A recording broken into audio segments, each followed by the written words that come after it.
Karama வந்துட்டோம். எங்க சாப்பிட போலாம்? கராமால தான் ஜப்பர் பாய் பிரியாணி ஷாப் ஓபன் பண்ணிட்டாங்களே, நம்ம அங்க போய் சாப்பிடலாம். Okay okay.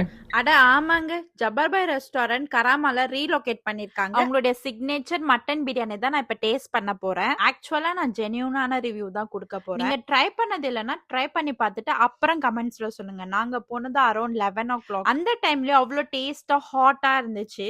அஞ்சு கறி சோறு ஃபர்ஸ்ட் டைம் சாப்பிட போறேன். எப்படி இருக்குன்னு டேஸ்ட் பண்ணி சொல்றேன். இவங்க மெனுல இருக்க நிறைய ஐட்டம்ஸ் நான் ட்ரை பண்ணிருக்கேன். பட் அஞ்சு கறி சோறு இதான் ஃபர்ஸ்ட் டைம் ட்ரை பண்ண போறேன். எங்க இருந்து ஸ்டார்ட் பண்றதுன்னு எனக்கு தெரியல.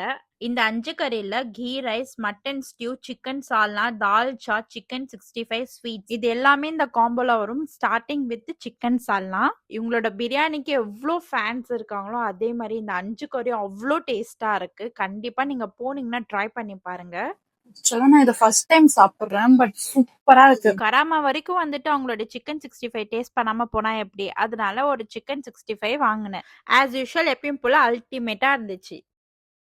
நான் மட்டும் டேஸ்டியா சாப்பிட்டா எப்படி? என்னோட ஃபாலோவர்ஸ்க்கு உங்களோட லொகேஷன் சொல்றேன், நோட் பண்ணிக்கோங்க. From opposite ADCB metro station, nearly Nesto back side, Al Karama.